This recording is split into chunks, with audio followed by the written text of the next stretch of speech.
পাইলের design capacity পরীক্ষা করার জন্য সাইটে একটি টেস্ট পাইল করে লোড টেস্টের মাধ্যমে পরীক্ষা করে দেখা হয় পাইলটি প্রয়োজনীয় ভার বহনে সক্ষম কিনা।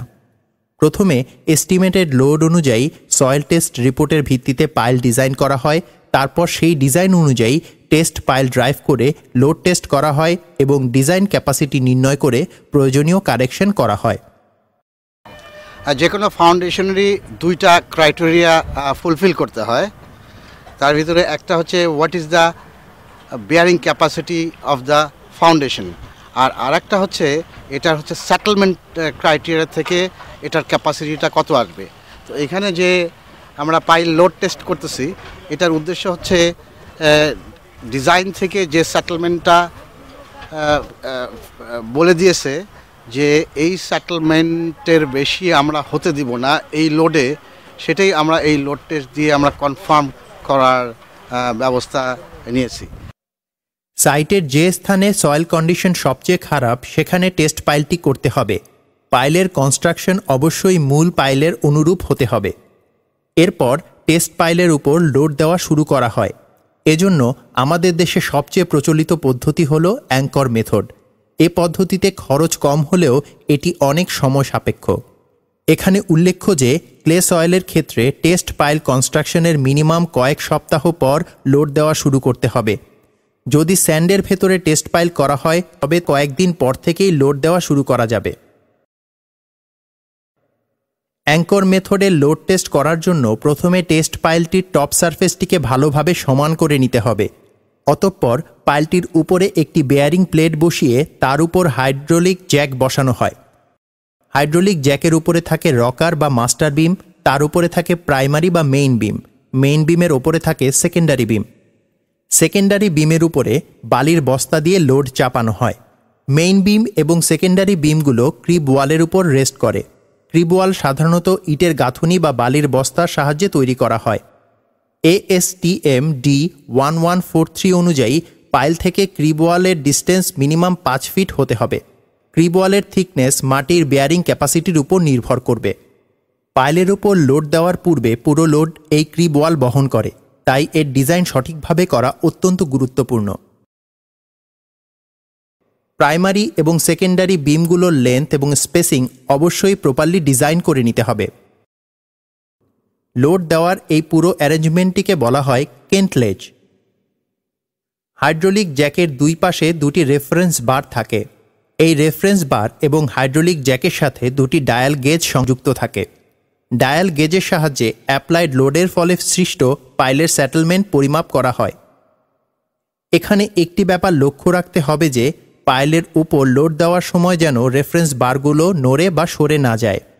ASTM D1143 অনুযায়ী রেফারেন্স বারগুলোর সাপোর্ট পাইল থেকে মিনিমাম 8 ফুট দূরে থাকতে হবে।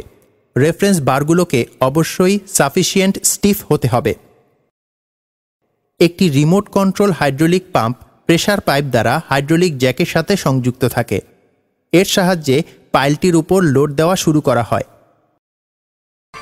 গাড়ি যখন চাকা আমরা চেঞ্জ করি সেখানে একটা হাইড্রোলিক জ্যাক আমরা ফিট করার পরে আস্তে আস্তে করে আমরা প্রেসার দেই, আর জ্যাকের যে পিস্টনটা আছে পিস্টনটা গাড়িকে ঠেলা দিয়ে যখন পুরো গাড়িটা উঁচু হয়ে যায় তখন টোটাল লোডটা আসলে ওই পিস্টনের উপরে চলে আসে। জ্যাকের ভিতরে যে পিস্টনটা আছে সেই পিস্টনের উপরে আসে। ঠিক সিমিলার সিস্টেম কিন্তু এখানেই আমরা যে এই প্রেশারটা দিচ্ছি, এই প্রেশারটা দেওয়ার জন্য আমাদের এখানে জ্যাক থেকে প্রেশার পাইপ আছে, সেই প্রেশার পাইপটা এসে বাইরে এসে একটা পাম্প রয়ে গেছে যেটা হাইড্রোলিক পাম্প, সেই পাম্পের সঙ্গে প্রেশার পাইপটা ওখানে ফিট হয়ে গেছে এবং প্রেশার পাইপ এবং পাম্পের মাঝখানে আমাদের প্রেশার মাপার জন্য একটা প্রেশার গেজ ফিট করা আছে। তো এই আমরা আসলে লোড দিচ্ছি কিন্তু আমরা মাপছি কিন্তু প্রেশার দিয়ে, কেননা আমরা যে প্রেশারটা এখানে দিচ্ছি সেই প্রেশারের সঙ্গে হাইড্রোলিক যে জ্যাক আছে, জ্যাকের ভিতরে যে পিস্টনটা আছে, পিস্টনের যে টপটা আছে, ওইটার এরিয়া যেটা আছে সেই এরিয়াকে এটা প্রেশার দিয়ে গুণ করলে অ্যাকচুয়ালি আমরা লোড পাচ্ছি আর কি। সাধারণত ডিজাইন লোডের 200% লোড টেস্ট পাইলের উপর দেওয়া হয়। 200% লোড দেওয়ার সময় পুরো প্ল্যাটফর্মটি যেন উপরে উঠে না যায় সেজন্য অ্যাডিশনাল 15% থেকে 20% লোড অ্যাড করা হয়। এর ফলে পুরো প্ল্যাটফর্মটি স্ট্যাবল থাকে। এই টোটাল টেস্ট লোড পাইলটির উপর ধাপে ধাপে প্রয়োগ করা হয়। এ সময় সঠিকভাবে ডাটাশিট মেনটেইন করতে হবে। প্রথমে ডিজাইন লোডের 25% লোড দেওয়া হয়। লোড দেওয়ার 10 মিনিট পর ডায়াল গেজ থেকে পাইলের সেটেলমেন্টের রিডিং নেওয়া হয়।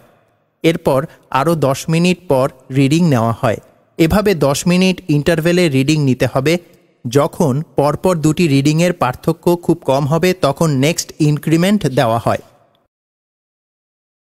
25% লোড দেওয়ার পর 50%, তারপর 75%, এভাবে 100% অফ ডিজাইন লোড দেওয়া হয় এবং পাইলটির গ্রস সেটেলমেন্টের রিডিং নেওয়া হয়। তারপর পাইলটির নেট সেটেলমেন্ট পাওয়ার জন্য পর্যায়ক্রমে লোড কমিয়ে শূন্য করা হয় এবং পাইলটির নেট সেটেলমেন্টের রিডিং নেওয়া হয়। অতঃপর আবার পাইলটির উপর লোড দেওয়া হয়। এ সময় প্রথমে 50%, তারপর 100% লোড দেওয়া হয়। অতঃপর 125%, 150%, এভাবে 200% অফ ডিজাইন লোড দেওয়া হয়। এ সময় পাইলটির গ্রস সেটেলমেন্ট কত তা মেজার করে আবার পর্যায়ক্রমে লোড কমিয়ে শূন্যতে আনা হয়। এ সময় 200% ডিজাইন লোডে পাইলের নেট সেটেলমেন্ট কত তা দেখা হয়। অতঃপর দেখতে হবে পাইলটি ডিজাইন ফুলফিল করেছে কিনা। এমন হতে পারে যে পাইলটা 200% লোড দিয়েছি ঠিকই, কিন্তু সেটেলমেন্ট ডিজাইন ক্রাইটেরিয়া থেকে বেশি সেটেলমেন্ট হয়ে গেছে, তাহলেও কিন্তু এটা আমার রিকোয়ার্ড ক্রাইটেরিয়া ফুলফিল করলো না। যদিও পাইল ফেল করেনি, কিন্তু ডিজাইন ক্রাইটেরিয়া যা ছিল তার থেকে বেশি সেটেলমেন্ট হয়েছে। ফর এক্সাম্পল, এই টেস্টটা শেষ হওয়ার পরে যদি আমরা সেটেলমেন্ট পাই 25 মিলিমিটার, কিন্তু ডিজাইন ক্রাইটেরিয়া বলছে যে না 25 মিলিমিটার আমি অ্যালাউ করব না, আমার ম্যাক্সিমাম অ্যালাউ করবো আমি 15 মিলিমিটার। হ্যাঁ, তাহলে তখন আমার গ্রাফ থেকে দেখতে হবে যে 15 মিলিমিটার সেটেলমেন্ট হলে তার এগেনস্টে লোডটা কত হয়। সেই লোডটা নিয়েই তখন ডিজাইনটা আবার রিডিজাইন করা হবে। মানে পাইলের সংখ্যা হয় বাড়বে অথবা পাইলের লেন্থ বাড়বে, এই ডিসিশনগুলো ওখান থেকে নেওয়া হবে।